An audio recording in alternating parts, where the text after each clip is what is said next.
ਇੱਥੇ ਆਉਣ ਵਿਜ਼ਿਟ ਕਰਨ ਭਾਜੀ, ਬਹੁਤ ਵਧੀਆ ਹੈ, ਬਹੁਤ ਵਧੀਆ ਡੀਲ ਕਰਦੇ ਆ। ਜੋ ਬੋਲੇ ਸੋਨੇਹਾ ਸਤਿ ਸ੍ਰੀ ਅਕਾਲ। ਕਿਸੇ ਗੱਲ ਦੀ ਕਾਟ ਨਾ ਪੋਣਾ ਬਾਬੇ ਦੀਆਂ ਰੱਖਾਂ ਵਾਲਿਆ ਸਾਡਾ ਕਹਿ ਮੈਂ ਕਮਾ ਚੱਟੀਏ ਨੀ ਯਾਰ ਟਰੱਕਾਂ ਵਾਲਿਆ। ਸਤਿ ਸ਼੍ਰੀ ਅਕਾਲ ਜੀ। ਸਤਿ ਸ੍ਰੀ ਵਾਹਿਗੁਰੂ ਜੀ ਕਾ ਖਾਲਸਾ ਵਾਹਿਗੁਰੂ ਜੀ ਕੀ ਫਤਿਹ।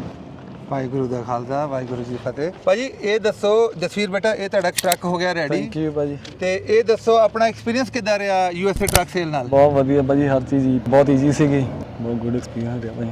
ਭਾਈ ਅਸੀਂ ਕੋਸ਼ਿਸ਼ ਕਰਕੇ ਤੁਹਾਨੂੰ ਵਧੀਆ ਟਰੱਕ ਦੇ ਰਹੇ ਹਾਂ। ਗੁਰਮੀਤ ਜੀ ਤੁਸੀਂ ਦੱਸੋ ਕਿੱਦਾਂ ਤੁਸੀਂ ਦੇਖਿਆ, ਸਪੈਸ਼ਲੀ ਤੁਹਾਡੇ ਇੱਕ ਫਰੈਂਡ ਨੇ ਟਰੱਕ ਲਿਆ ਸੀ, 30,000 ਦਾ ਟਰੱਕ ਲਿਆ, 30,000 ਉੱਤੇ ਲੱਗ ਗਿਆ, ਹੁਣ ਚੱਲਿਆ ਵੀ ਨਹੀਂ। ਹਾਂਜੀ ਉਹਦਾ ਤੇ ਸਾਡਾ ਕੰਪੈਰੀਜ਼ਨ ਕਰਕੇ ਦੱਸੋ ਕਿੱਦਾਂ ਰਿਹਾ? ਤੁਹਾਡੀ ਡੀਲ ਵਧੀਆ ਭਾਜੀ। ਇਹਦੇ ਨਾਲ ਸਿਲਵਰ ਸਰਟੀਫਾਈਡ ਪੈਕੇਜ ਆ ਭਾਜੀ ਨੂੰ ਦਿੱਤਾ, ਇਹਦੇ ਨਾਲ 3 ਮਹੀਨੇ ਦੀ ਵਾਰੰਟੀ ਆ, 25,000 ਮਾਈਲ ਦੀ, ਆਇਲ ਚੇਂਜ ਹੋ ਗਿਆ, ਇਨਸਪੈਕਸ਼ਨਾਂ ਹੋ ਗਈਆਂ, ਕਾਰਪ ਟੈਸਟ ਹੋ ਗਿਆ, ਤੇ ਲਾਈਫ ਟਾਈਮ ਭਾਜੀ ਦਾ ਕਾਰਪ ਟੈਸਟ ਫ੍ਰੀ ਆ। ਠੀਕ। ਜੋ ਬੋਲੇ ਸੋਨੇਹਾ ਸਤਿ ਸ੍ਰੀ ਅਕਾਲ।